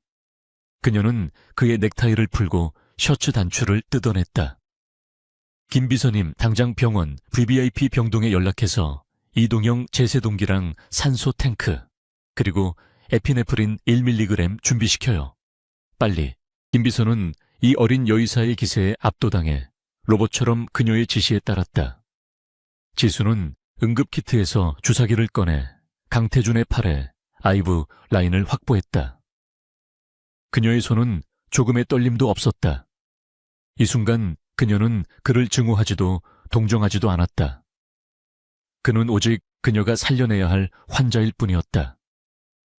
그녀가 땀에 젖은 그의 셔츠를 마저 벗겨내고 냉각팩을 가슴에 올리려던 순간 그녀의 손이 멈췄다. 그의 왼쪽 어깨와 등을 가로지르는 거대하고 흉측한 화상 흉터. 오래된 흉터였지만 그 모양은 지수의 뇌리에 박혀있던 어떤 기억과 정확히 일치했다. 시간은 마치 그 순간 멈춘 듯했다. 그녀의 눈앞에 10년 전 그날의 풍경이 선명하게 되살아났다. 붉게 타오르는 화염 자욱한 연기, 그리고 비명소리. 의대봉과 1학년 앳된 한지수는 실험실에서 터져나온 불길을 망연히 바라보고 있었다. 안에 아직 사람이 있어 누군가의 절규가 들렸다. 모두가 공포에 질려 뒷걸음질 칠 때 그녀는 망설였다. 그리고 뛰었다. 젖은 실험실 가운으로 코와 입을 막고 그녀는 지옥 같은 불길 속으로 뛰어들었다. 매캐한 연기 속에서 그녀는 쓰러져 있는 한 남학생을 발견했다. 그의 등 위로 불타는 실험대 잔해가 무너져 내린 상태였다. 그의 얼굴은 검댕과 피로 범벅이 되어 알아볼 수 없었다. 없었다. 그녀는 필사적으로 잔해를 치우고 그를 끌어냈다. 그녀의 팔도 뜨거운 불길에 스쳤지만 고통을 느낄 겨를이 없었다. 그녀는 그를 안전한 곳까지 끌어낸 뒤 숨을 쉬지 않는 것을 확인하고 망설임 없이 인공호흡과 심폐소생술을 시작했다. 죽지마. 제발 눈 떠. 그녀는 울부짖으며 그의 가슴을 압박했다. 얼마나 지났을까? 그가 거친 기침과 함께 숨을 토해냈다. 구급대원들이 도착하고 그는 실려갔다. 그녀는 그가 누구인지 살았는지 죽었는지조차 알지 못했다. 지수는 숨을 삼켰다. 그녀는 쓰러진 강태준의 얼굴을 내려다보았다. 날카로운 턱선, 오똑한 코, 검댕 속에 가려져 있던 그날의 얼굴이 지금의 강태준과 겹쳐졌다. 그였다. 그녀가 10년 전 불 속에서 구해낸 사람이 바로 강태준이었다. 그렇다면 그는 이 모든 것을 알고 있었던 것일까? 그녀를 처음 만났을 때부터 그녀의 빚할머니의 병, 그리고 그녀의 절박함까지 이 모든 것이 그가 짜놓은 거대한 복수극인가? 아니면 뒤틀린 보은인가? 지수의 머릿속이 수만 가지 생각으로 폭발할 것 같았다. 그녀는 자신이 구한 생명이 자신을 나락으로 떨어뜨린 악마였다는 사실을 받아들일 수 없었다. 그녀를 샀다고 말했던 그의 차가운 목소리가 귓가에 맴돌았다. 그는 그녀의 생명의 은인이 아니라 그녀를 소유물로 만든 채무자였을 뿐이다. 분노와 배신감이 그녀의 심장을 차갑게 식혔다. 그때 강태준이 희미한 신음과 함께 눈을 떴다. 고열로 흐릿해진 그의 시선이 지수에게 닿았다. 그는 자신이 쓰러졌다는 것, 그리고 지수가 자신을 내려다보고 있다는 것을 인지했다. 그리고 그는 그녀의 시선이 자신의 어깨 흉터에 머물러 있음을 깨달았다. 그는 모든 것을 알아차렸다. 그녀가 기억해냈다는 것을. 그의 눈동자가 순간 거칠게 흔들렸다. 그가 감추고 싶었던 유일한 약점, 그의 과거가 드러난 순간이었다. 지수는 재빨리 감정을 추스르고 냉각팩을 그의 가슴에 올렸다. 일어나셨습니까, 회장님? 급성 쇼크입니다. 곧 의료팀이 도착할 겁니다. 그녀의 목소리는 지독할 정도로 평온했다. 그녀는 흉터에 대해, 과거에 대해 한마디도 꺼내지 않았다. 지금은 그것을 따질 때가 아니었다. 그녀는 의사였고 그는 환자였다. 그뿐이었다. 강태준은 대답 대신 눈을 감았다. 하지만 그의 주먹은 이불 밑에서 하얗게 질리도록 굳어 있었다. 이 여자가 알아버렸다.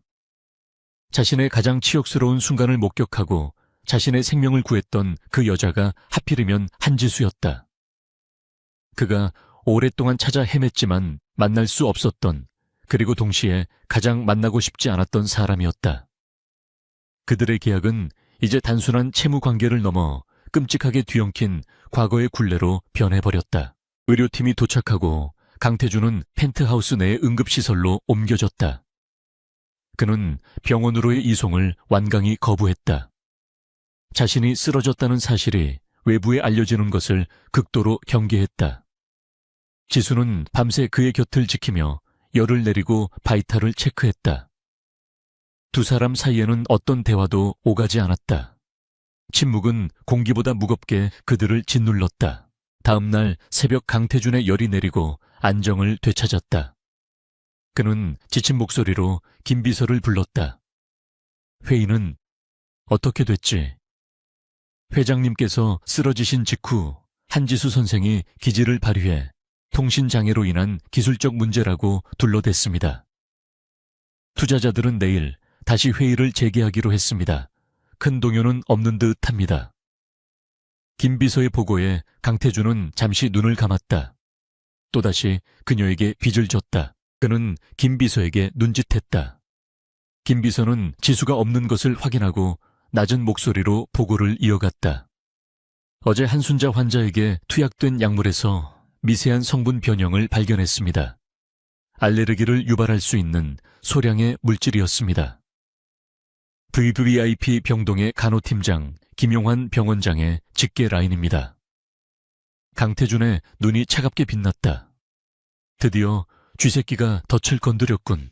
그는 지수의 할머니에게 일어났던 사소한 알레르기 반응이 김용환이 보낸 고의적인 경고이자 테스트였음을 직감했다. 그는 한지수를 직접 건드리는 대신 그녀의 가장 약한 고리인 할머니를 이용해 그녀와 강태준을 동시에 압박하려 한 것이다. 한지수 선생에게는 아직 알리지 마. 그 여자 지금 자기 할머니 일까지 알게 되면 버티지 못할 거다. 강태준이 처음으로 지수에 대한 염려처럼 들리는 말을 했다. 하지만 그것은 염려가 아니었다. 그는 자신의 가장 유용한 도구가 감정적으로 망가지는 것을 원치 않았을 뿐이다. 또한 그는 김용환이 더 대담하게 움직이도록 미끼를 던져둘 필요가 있었다. 그는 김용환이 한지수를 완전히 적으로 돌리고 그녀를 제거하려 할 때까지 기다릴 생각이었다. 그래야만 김용환의 모든 비리를 한꺼번에 뿌리 뽑을 수 있었다. 그는 지수를 가장 위험한 미끼로 사용하기로 결정했다. 지수는 그들의 대화를 듣지 못했다. 그녀는 창밖을 바라보며 자신의 뒤엉킨 운명을 생각했다. 강태준, 그녀가 살린 남자, 그리고 그녀를 파멸시킨 남자. 그들의 관계는 이제 돌이킬 수 없는 강을 건넜다. 그녀는 더 이상 순진한 피해자가 아니었다. 그의 비밀을 알게 된 이상 그녀 역시 이 위험한 게임의 플레이어가 되어야 했다. 살아남기 위해서, 그리고 언젠가 이 굴레를 끊어내기 위해서. 강태준이 쓰러진 그날 이후 펜트하우스의 공기는 팽팽한 활시위처럼 굳어졌다. 그들은 서로의 가장 깊은 비밀, 10년 전의 화제와 현재의 거래라는 불편한 진실을 공유하게 되었다. 하지만 진실은 그들을 가깝게 만들기는커녕 오히려 더 날카로운 경계심을 세우게 했다. 강태준은 자신의 약점이 드러났다는 사실에 더욱 냉혹해졌고, 한지수는 자신이 구한 생명이 자신을 올가맨 현실에 더욱 독해져야 했다. 그들은 암묵적인 휴전 상태에 들어갔다. 강태준은 회복하자마자 지수를 더욱 거세게 몰아붙였다. 그는 마치 그녀에게 틈을 주지 않으려는 듯 유진그룹의 가장 복잡하고 골치 아픈 현안들을 쉴 새 없이 던졌다. 이 계약서의 독소 조항을 찾아내. 30분 주지. 이사회 보고서 초안이다. 논리적 모순점을 전부 수정해. 그는 그녀를 잠재우지 않았고 그녀의 한계를 시험했다. 지수는 불평 한마디 없이 모든 것을 해냈다. 그녀는 더 이상 피해자가 아니었다. 그녀는 관찰하고 학습하며 살아남을 기회를 엿보고 있었다. 한편 김용환 병원장의 입지는 날이 갈수록 좁아지고 있었다. 강태준이 직접 지시한 감사팀은 병원의 재무제표를 샅샅이 훑고 있었다. 김용환은 수년간 쌓아온 자신의 왕국이 무너질지도 모른다는 공포에 휩싸였다. 그의 분노는 이 모든 일의 발단이 된 한지수에게로 향했다. 그에게 한지수는 더 이상 회장의 하룻밤 놀이개가 아니었다. 그녀는 자신의 목을 겨누는 비수이자 강태준의 가장 날카로운 무기였다. 김용환은 결단해야 했다. 이대로라면 자신이 먼저 당할 것이 뻔했다. 그는 한지수를 강태준의 곁에서, 아니 이 세상에서 치워버려야 한다고 생각했다. 그는 아무도 모르게 비상 연락망을 가동했다. 수화기 너머의 목소리는 한때 그가 경멸했던 사채업자 박도철이었다. 강태준의 부하들에게 정리당했던 박도철은 죽지 않았다. 그는 모든 것을 잃고 쥐새끼처럼 숨어 지내며 복수의 날만을 기다리고 있었다. 김 병원장 나으리, 이 박도철을 다 찾으시고 무슨 급한 일이 생기셨나 봐. 박도철의 목소리는 앙심으로 가득 차 있었다. 김용환은 본론으로 들어갔다. 자네를 이렇게 만든 게 강태준 아닌가? 복수할 기회를 주지. 물론 두둑한 보상과 함께. 김용환은 자신의 계획을 설명했다. 한지수를 의료사고의 주범으로 만들어 의사 생명을 끊어버리고 강태준의 도덕성에도 흠집을 내겠다는 것이었다. 박도철은 비열한 웃음소리를 냈다. 재밌겠군. 그 계집애 아주 싱싱했는데 말이야. 기꺼이 돕지. 그들의 추악한 공모가 시작되었다. 김용환은 자신의 직위를 이용해 한순자 여사의 투약 차트를 교묘하게 조작했다. 그는 VVIP 병동에 수간호사 자신의 신복에게 비밀리에 지시를 내렸다. 지수가 할머니를 방문하는 정확한 시간을 노렸다. 현재 치료제와 만나면 치명적이지는 않지만 심각한 쇼크 반응을 일으킬 수 있는 위조 약물을 준비시켰다. 모든 증거는 한지수를 가리키도록 설계되었다. 운명의 날이 밝았다. 지수는 강태준의 허락을 받아 할머니의 병실을 찾았다. 할머니는 몰라보게 건강해진 모습으로 지수를 맞았다. 우리 강아지 얼굴이 반쪽이 됐네. 회장님이 그렇게 힘든 분이시냐? 할머니의 농담에 지수는 애써 미소를 지었다. 그녀가 할머니의 손을 잡고 과일을 깎아주던 바로 그 순간이었다. 할머니의 숨소리가 갑자기 거칠어졌다. 할머니, 왜 그러세요? 할머니는 가슴을 움켜쥐며 고통을 호소했다. 심전도 모니터가 요란한 경고음을 울리기 시작했고 할머니의 얼굴과 팔의 붉은 반점이 급속도로 퍼져나갔다. 아나필락시스 쇼크였다. 숨이... 지수는 눈앞이 하얘지는 것을 느꼈다. 하지만 그녀는 의사였다. 간호사 불러요. 에피네프린 당장. 그녀는 소리치며 응급 카트로 달려가 직접 주사기를 들었다. 그녀의 손이 할머니의 팔에 주사를 놓으려던 찰나 문이 거칠게 열렸다. 지금 뭐 하는 짓이야? 김용환 병원장이 VVIP 팀을 이끌고 들이닥쳤다.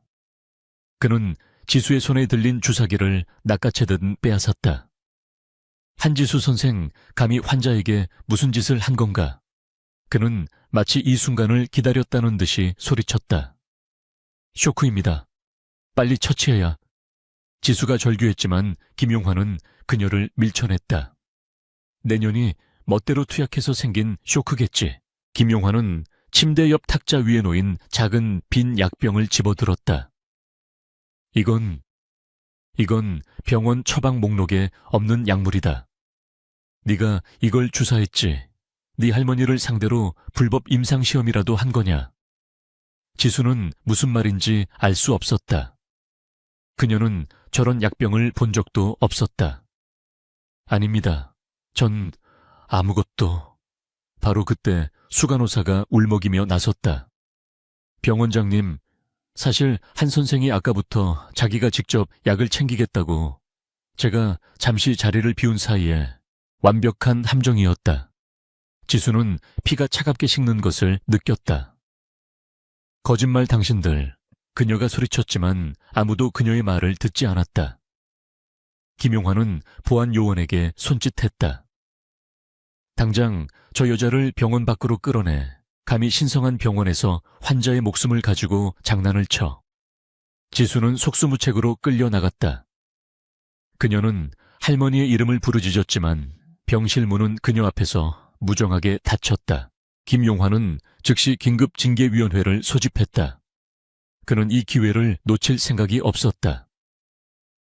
강태준 회장은 마침 중요한 해외 투자자와의 비밀 회담으로 인해 모든 통신이 두절된 상태였다. 김용환이 의도적으로 노린 타이밍이었다.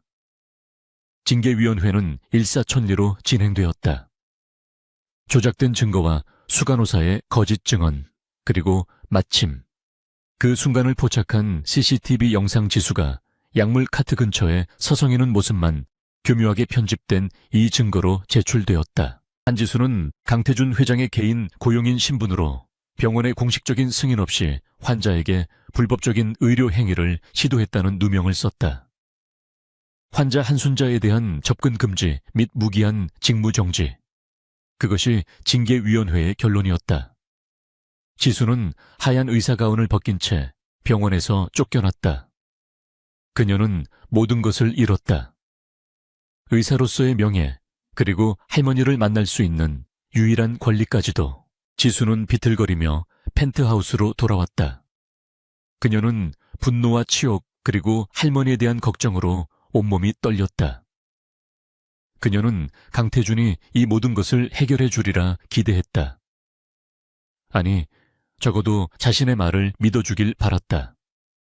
몇 시간 뒤 연락이 닿은 강태준이 돌아왔다. 지수는 그에게 달려가 모든 것을 쏟아냈다. 함정이에요. 김용환이. 그놈이 꾸민 짓이에요. 할머니가 위험해요. 그러나 강태준의 반응은 그녀의 예상을 완전히 벗어났다. 그는 지독할 만큼 차가웠다. 부주의했군. 그의 목소리에는 어떤 동요도 없었다. 그들이 덫을 놓을 거라는 걸 예상했어야지. 감정에 휩쓸려서 빈틈을 보였어. 지수는 자신의 귀를 의심했다. 부주의요, 지금 제 말이 안 들리세요. 그들이 할머니를 독살하려 했다고요. 그런데 저보고 부주의했다고. 강태준이 그녀를 정면으로 바라보았다. 그의 눈은 그녀의 절망을 꿰뚫고 있었다. 그래서 울면서 매달릴 건가? 난 동정 따위를 하려고 널 산 게 아니야. 쓸모를 보고 샀지. 네가 자초한 일이야, 한지수. 네가 증명해. 네 결백을. 그리고 내 쓸모를. 네 자신의 문제를 해결해. 나한테 기대지 마. 그는 지수를 그 자리에 얼어붙게 만들고는 서재로 들어가 버렸다. 지수는 그 자리에 무너져 내렸다. 배신감, 절망감, 그리고 지독한 고독감이 그녀를 덮쳤다. 강태준은 그녀를 버렸다. 그녀는 이제 정말로 혼자였다. 그녀의 편은 아무도 없었다. 하지만 그의 잔인한 말은 역설적이게도 그녀의 정신을 깨웠다. 그래, 울고 있을 시간이 없었다. 그는 그녀를 동정하지 않는다. 그는 그녀가 이 문제를 해결하기를 원한다. 그녀는 이가 부서져라 입술을 깨물었다. 좋다. 증명해주겠다. 내 쓸모를. 지수는 컴퓨터 앞에 앉았다. 강태준은 그녀의 병원 출입은 막았지만 펜트하우스의 최고 등급 보안 시스템 접근 권한은 회수하지 않았다.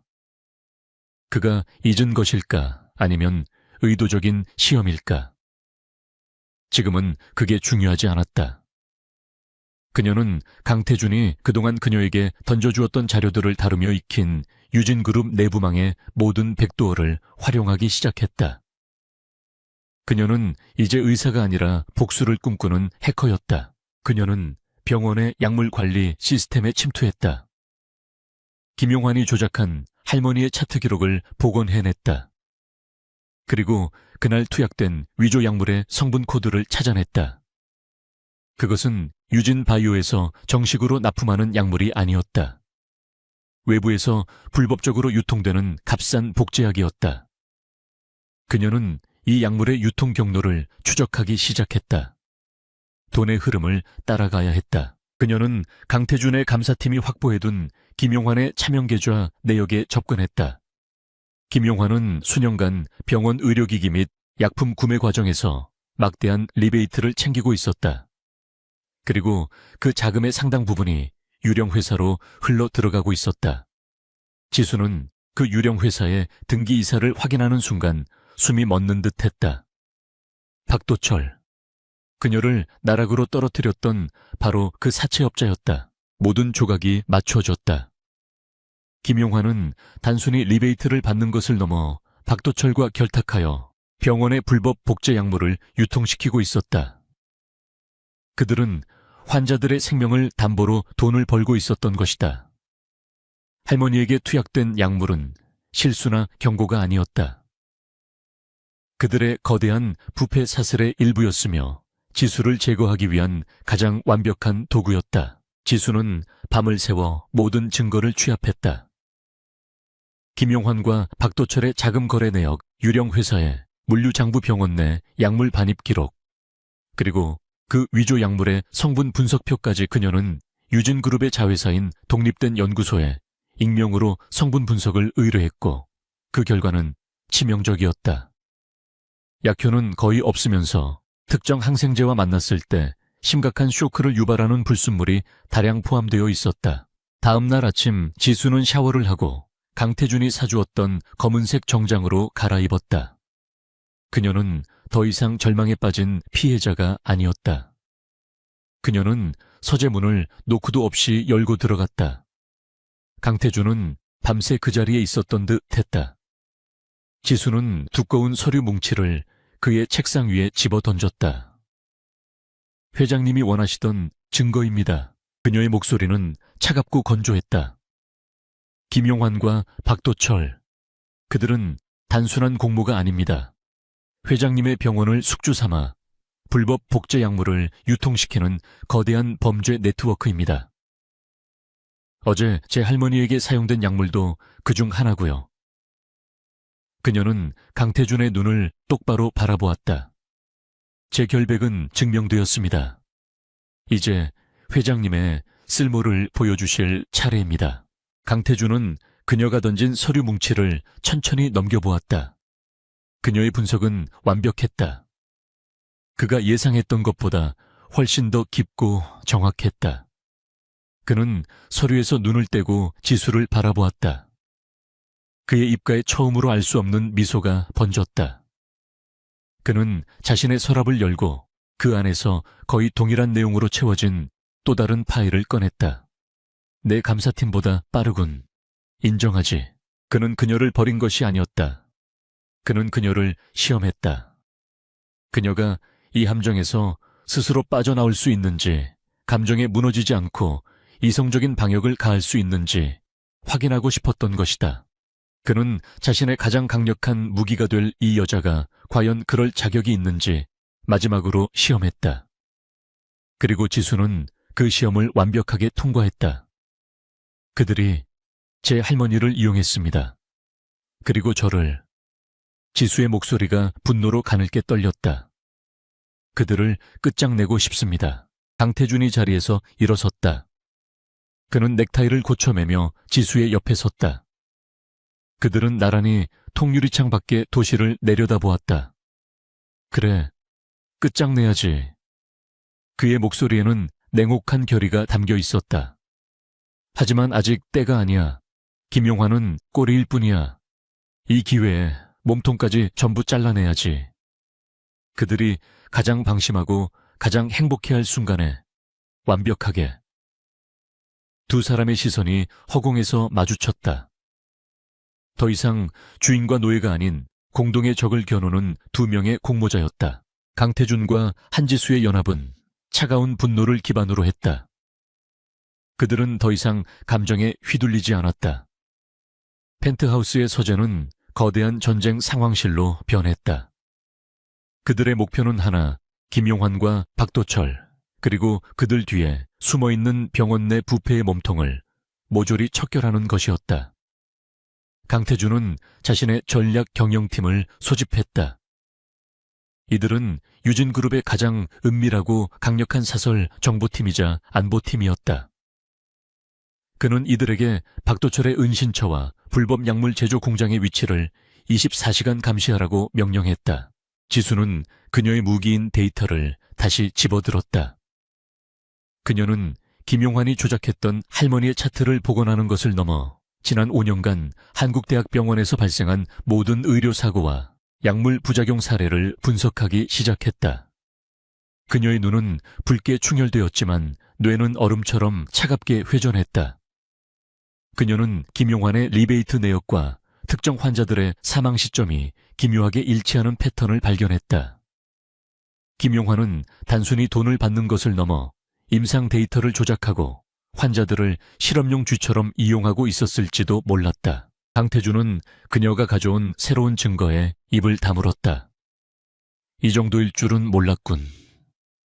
그의 목소리는 분노로 낮게 잠겨 있었다. 그는 의사가 아니라 학살자였어. 그는 즉시 계획을 수정했다. 단순한 비리 척결이 아니었다. 이것은 살인에 대한 응징이어야 했다. D-Day는 한국대학병원 개원 50주년 기념식으로 정해졌다. 병원의 모든 고위층과 언론 정계 인사들까지 참석하는 가장 화려한 날. 김용환이 자신의 성공을 자축하며 가장 방심할 바로 그날이었다.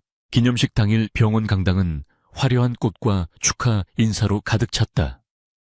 김용환 병원장은 의기양양한 모습으로 단상에 서 있었다.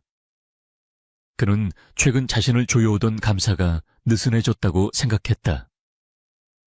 강태준은 해외 투자 문제로 바쁜 듯 보였고 한지수라는 골칫거리도 완벽하게 제거했다. 그는 이 기념식을 자신의 건재함을 과시하는 무대로 삼을 생각이었다. 그는 병원의 윤리 경영과 환자 중심의 의료 서비스를 역설하며 위선적인 연설을 이어갔다. 연설이 절정에 달했을 때 강당의 모든 문이 동시에 닫혔다. 장내가 소란스러워지기 시작했다. 그리고 무대 뒤편의 거대한 스크린이 지직거리더니 김용환의 연설 자료 대신 전혀 다른 화면이 나타났다. 그것은 김용환이 박도철과 은밀하게 만나는 장면이 담긴 CCTV 영상이었다. 동가방이 오갔고 두 사람은 비열하게 웃고 있었다. 김용환의 얼굴이 하얗게 질렸다. 이게 무슨... 소란을 피워 죄송합니다, 내빈 여러분. 강당 뒤편에서 차가운 목소리가 울려 퍼졌다.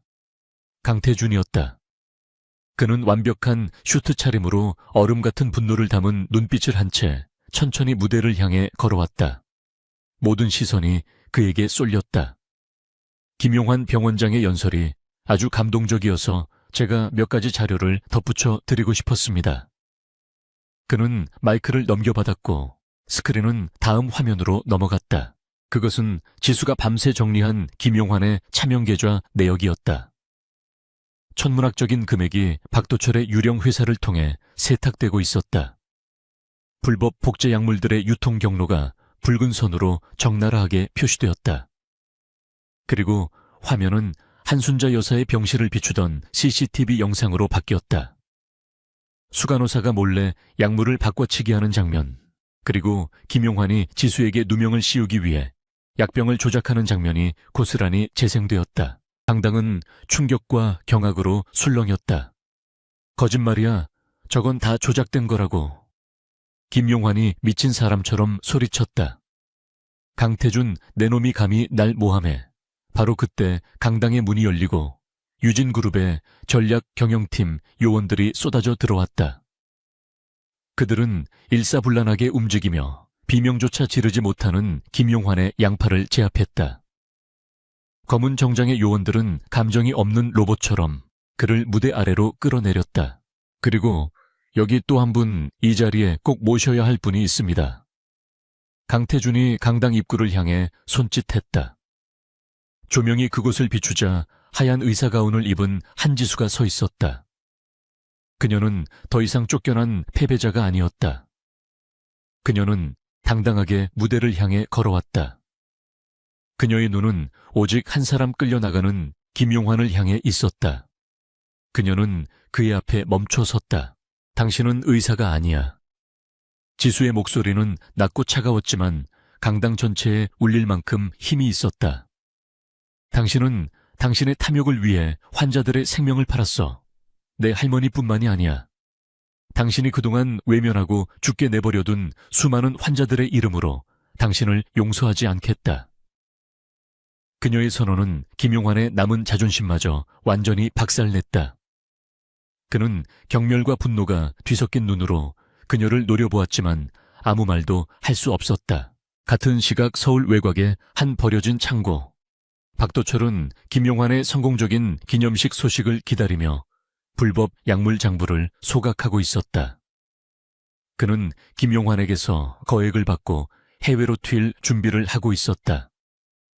그때 창고의 모든 문이 동시에 폭발음과 함께 열렸다. 섬광탄이 터지고 중무장한 강태준의 보안팀이 순식간에 내부를 장악했다. 움직이면 쏜다. 손 머리 위로. 박도철은 자신이 속았다는 것을 깨달았다. 김용환이 당한 것이다. 그는 마지막 발악으로 책상 서랍 속에 권총을 꺼내려 했다. 박도철, 오랜만이군. 어둠 속에서 김 비서가 걸어 나왔다. 그는 박도철이 지수에게 보냈던 협박 문자를 자신의 태블릿에 띄워 보여주었다. 내 심장이 아주 싱싱할 것 같다고 했지. 확인해볼까? 김 비서의 차가운 말과 함께 요원들이 박도철을 덮쳤다. 그의 비명은 창고 밖으로 새어나가지 못했다. 기념식 강당은 아수라장이 되었다. 강태준은 사태를 수습하기 위해 단상에 다시 섰다. 유진그룹의 회장으로서 이런 끔찍한 사태가 저희 병원 내에서 벌어진 것에 대해 깊은 유감과 책임을 통감합니다. 그는 고개를 숙였다. 오늘부로 한국대학병원은 유진그룹의 직접 감사체제에 돌입하며 한지수 선생을 특별감사팀장으로 임명하여 병원 내 모든 부패를 발본색권하겠습니다.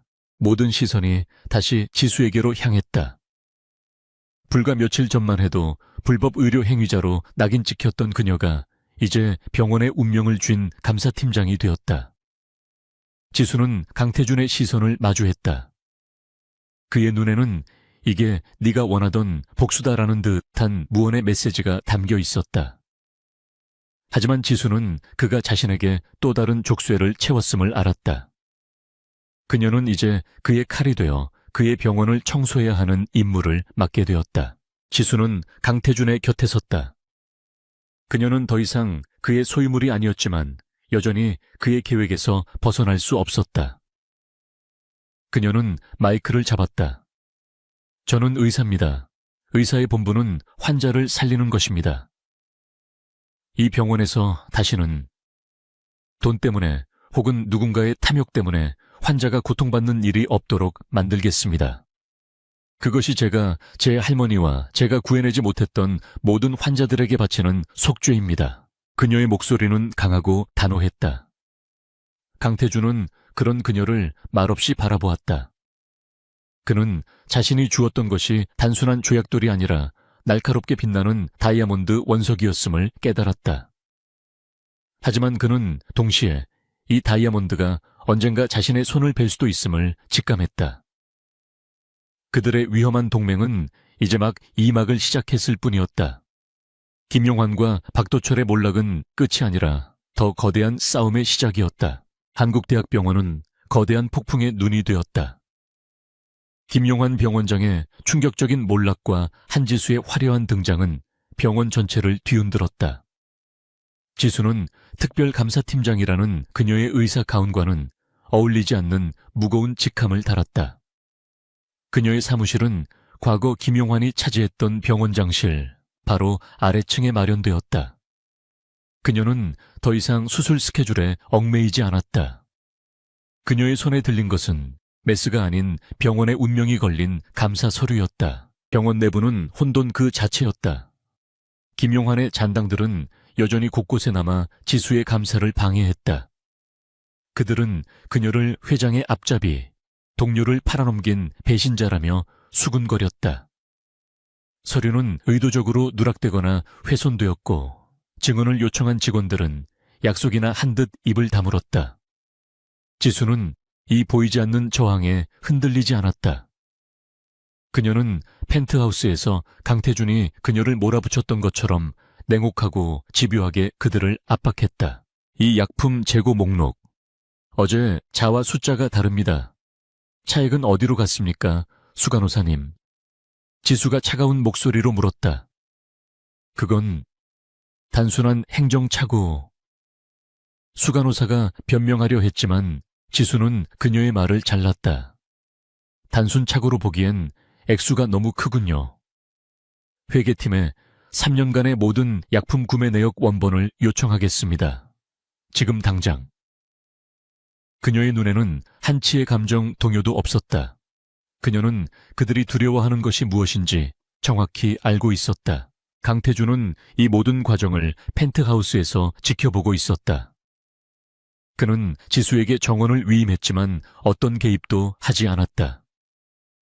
그는 그녀가 스스로 이 정글을 헤쳐나가길 바랐다.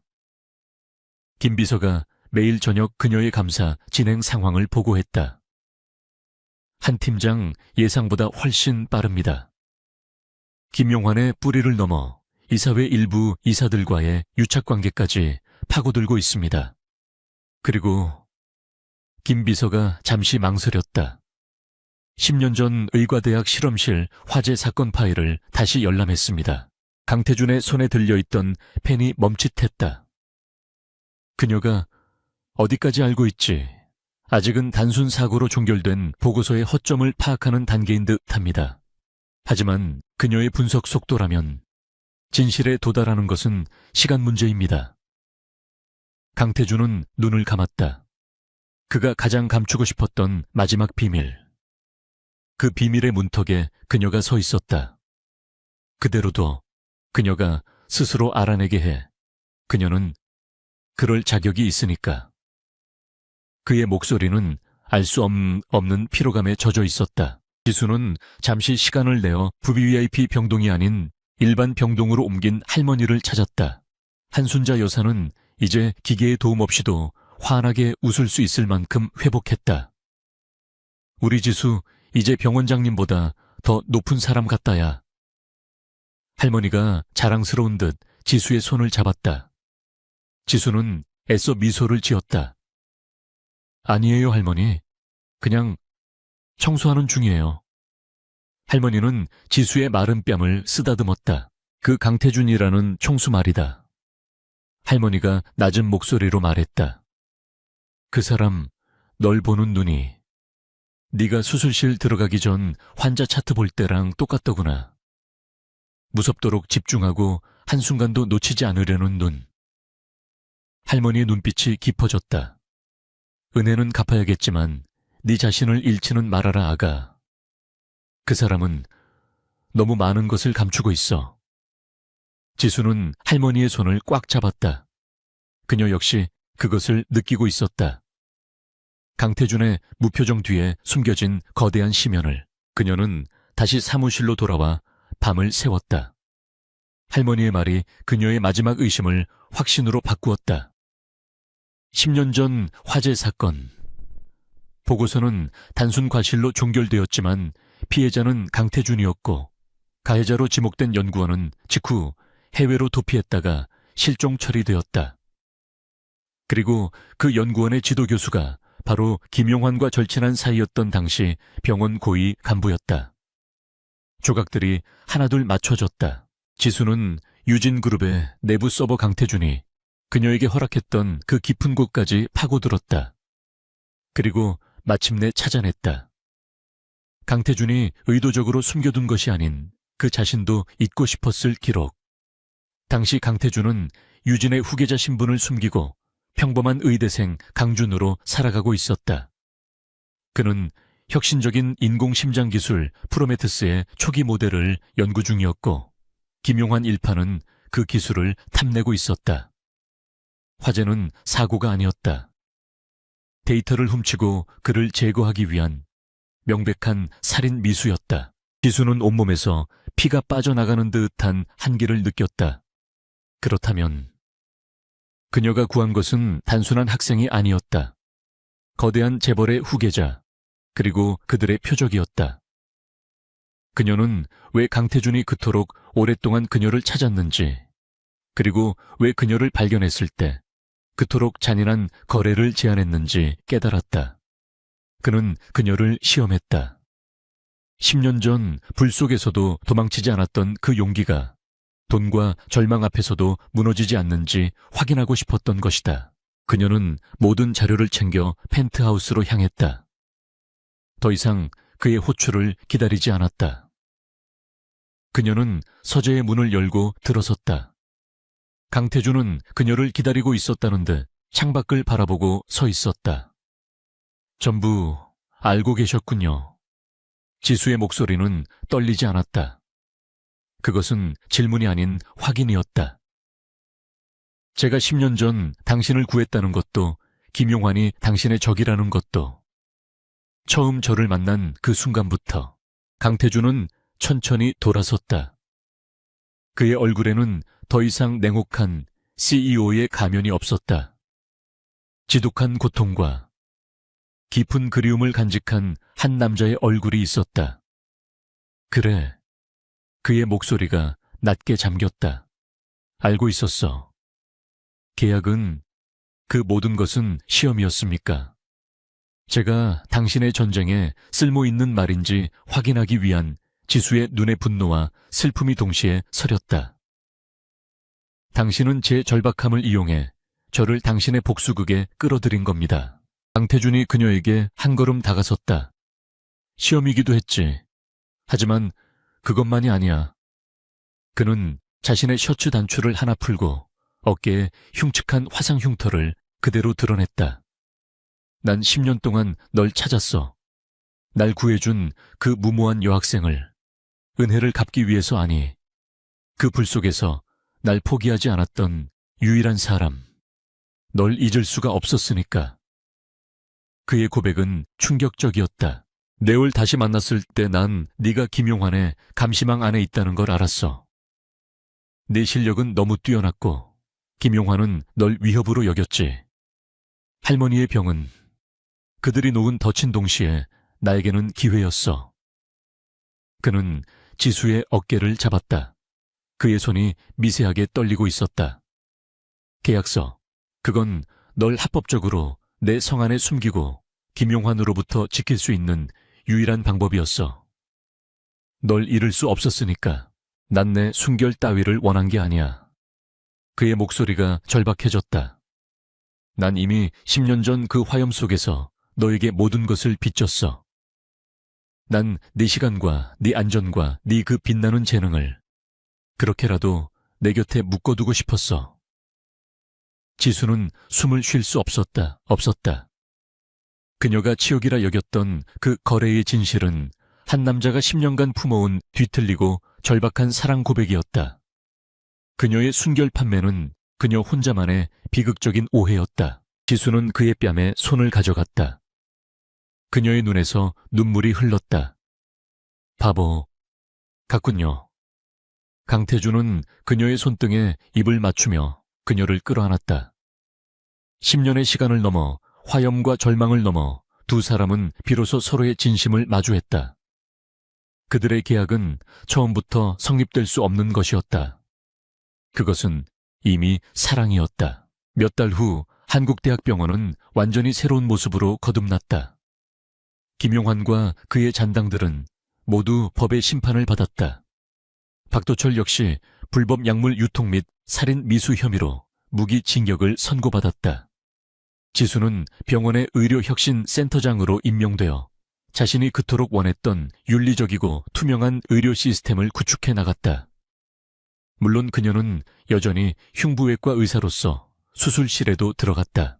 그날 밤 펜트하우스 발코니. 지수는 더 이상 서재 옆 작은 방에 머물지 않았다. 강태준이 그녀를 위해 태워버린 계약서의 재가 바람에 흩날렸다. 난 아직도 당신 소유가 아니에요, 강태준 씨. 지수가 샴페인 잔을 부딪히며 말했다. 그녀의 손가락에는 어떤 반지도 없었지만 두 사람의 손은 단단히 깍지 껴 있었다. 강태준이 그녀의 어깨를 감싸 안으며 흉터가 있는 어깨에 그녀의 머리를 기댔다. 알아. 그래서 더 좋아. 그의 목소리는 이제 따뜻했다. 난 소유물을 원한 게 아니었어. 처음부터 파트너를 원했지. 도시의 야경이 그들 아래로 펼쳐졌다. 더 이상 채권자와 채무자가 아닌 지옥 같은 불길 속에서 서로를 알아본 두 명의 생존자. 그들의 진짜 이야기는 이제 막 시작되고 있었다.